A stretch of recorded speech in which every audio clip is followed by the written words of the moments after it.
Black beauty to me is basically, it's the equivalent to acceptance. It's kind of seeing value in something that others don't. It means that, you're bold. Black beauty means that you're fierce. It means that you're unapologetic about, the way you look or the way you act. It means that you have a certain a confidence. Black beauty also means persistence and endurance. Yeah, it's not a physical confidence. I wouldn't define Black beauty as a physical confidence, but like a spiritual or like a mental confidence. Really, it's like something that exudes itself in your attitude. And with that, I know these are characteristics and qualities, but that is what makes it beautiful. My name is Tiffany Onyejekwe. I am 21 years old. I have always struggled with the beauty in being Black. I went to a predominantly Asian school, and I was one of two Black girls in the whole school. So it was really hard for me to see the beauty in myself because no one else really looked like me. The people around me didn't look like me, so I looked to TV, I looked to, the media, and their portrayal is what I kind of felt that I should be modeled after. But since I've grown, matured, and been in college, that definition has changed. I don't have to fit into the bubble that they put me into. I think the media portrays Black beauty as like monolithic, as if there's only one image to it or one preferred image, or maybe like, if anything, possibly a binary image. Like there's the natural, strong, driven Black beauty, and then there's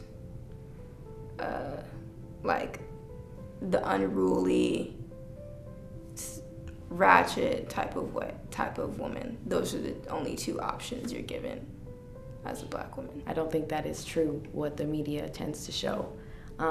Specifically because the media is always depicting Black women as angry or just as unintelligent or very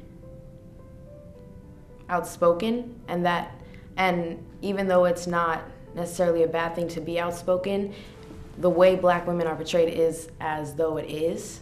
And I know that now, with present day media, like we have Michelle Obama, we have Beyonce, we have women who are doing great things and advocating great things, but at the same time, there still is this white narrative that this still dominates. In terms of Black beauty, I feel like it's only seen as beautiful if it's like shown with like non-Black people of color or white people. Cultural appropriation comes to mind, like whether it's like a white woman like wearing a certain like Black hairstyle, that's seen as beautiful, while often with Black people in the media it's seen as threatening or not as beautiful, unless if it was, this is just my opinion, unless it was a white person or a non-Black person of color or a Black person, with the exception of if they were like mixed.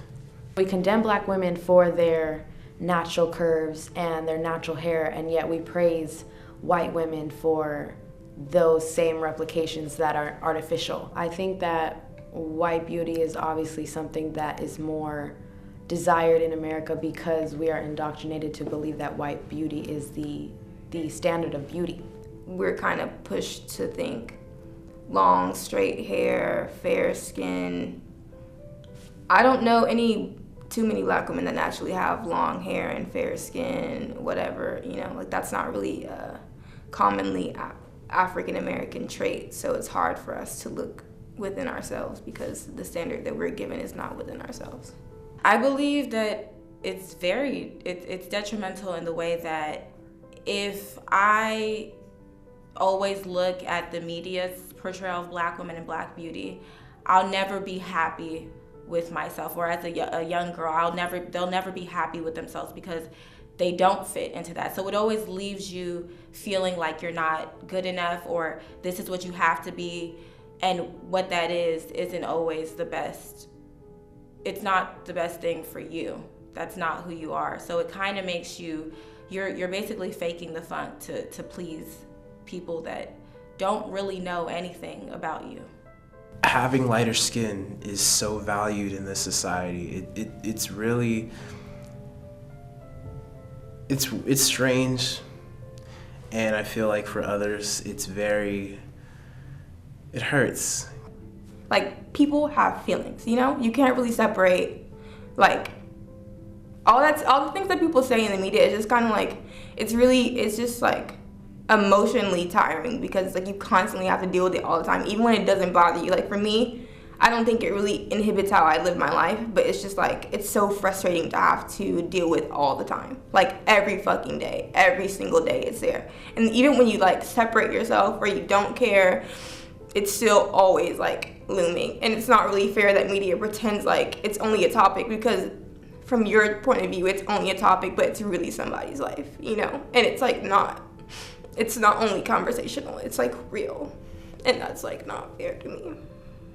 That like people really have to deal with like not loving themselves, you know? And it's like just something people talk about as if it's a social issue. It's not. It's more than a social issue. Like, people really hate themselves. I remember when I was younger, my aunt asked me like, how do you feel about being dark skinned? And I was like, I'm not dark, I'm black, that's it, you know? But not everybody has that confidence, and that's not fair. That people that don't feel that much love from themselves, like, because you can't change that. You can't change your hair type or your skin color, that stuff. You just get it, and like people just treat it like it's something to talk about, and it's more than that. If I can give any advice to the young women, or even just women of color who are struggling with their reflection in the mirror or who they are, I would say to believe in yourself and remember that regardless of what people are telling you, that you have a truth and you are strong and resilient. And even though society is telling you that your reflection isn't beautiful, remember that it is, and that it's not you, it's the society.